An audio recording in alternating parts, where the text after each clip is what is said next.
siglo XIX, el continente africano pasó a formar parte de la historia global rápidamente gracias a la ocupación europea. En 1879, el 90% del territorio estaba ocupado por africanos.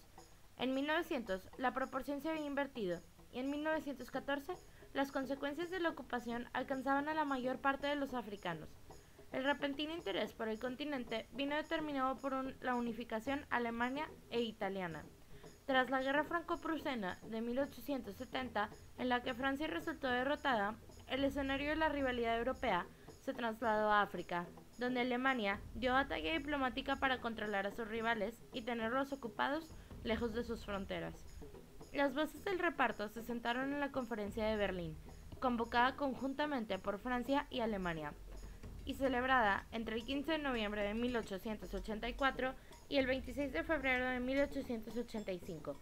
Alemania, Austria-Hungaria, Bélgica, Dinamarca, España, Estados Unidos, Francia, Gran Bretaña, Holanda, Italia, Portugal, Suecia, Noruega y Turquía fueron las naciones convocadas. Ningún país africano estuvo representado. Dos cuestiones definen las rivalidades europeas: la soberanía territorial y los países que podían tener derechos históricos a ocupar los territorios interiores por su permanente establecimiento.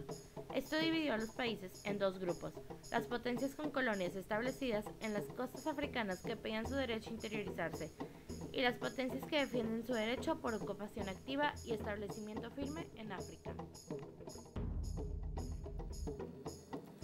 Terminan organizándose en tres partes: Francia, con el eje este-oeste entre Senegal y Gabón por el Sahara y Sudán hacia Somalia; Portugal, en África al sur del Ecuador, entre Angola y Mozambique; y Gran Bretaña, con el eje norte-sur entre el Cairo y el Cabo por África Oriental, Central y Austral. La mayoría de las fronteras trazadas en un principio entre los territorios franceses, ingleses, alemanes, portugueses y belgas se han conservado hasta la actualidad. Esos primeros gobiernos coloniales se limitaron a ejercer sus funciones al menor costo posible: mantener el orden, recaudar impuestos, obligar al trabajo y administrar la ley. Varias potencias europeas se apresuraron a establecer relaciones diplomáticas con Etiopía, que se convirtió en el único estado africano que conservó su independencia durante el reparto de África de la era colonial, tras el fracaso de la ocupación italiana sobre dicho territorio. El reparto colonial de África entre las potencias europeas se completa entre 1885 y 1904, dando por resultado el establecimiento y la consolidación de todas las colonias occidentales en el continente.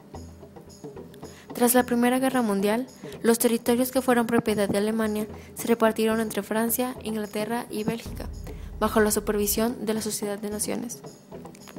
Entre 1920 y 1950, la población africana pasó de 142 a 200 millones de habitantes. Sin embargo, el crecimiento de las ciudades tras el abandono del medio rural dio resultados contradictorios, aunque estos resultados variaron mucho de acuerdo a las zonas colonizadas. Por ejemplo, en los dominios portugueses, el trabajo forzoso hacía que la vida de sus dominados no difiriera mucho de la esclavitud, mientras que en otras regiones, la agricultura extensiva proletarizó a la población.